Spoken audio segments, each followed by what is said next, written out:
Maliligo na ako.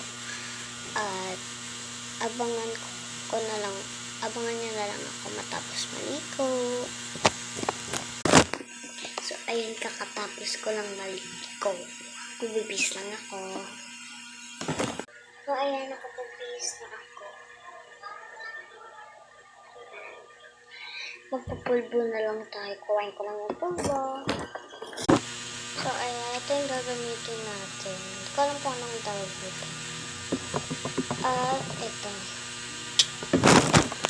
Wala na siyang laman, kaya papalitan natin. Ito.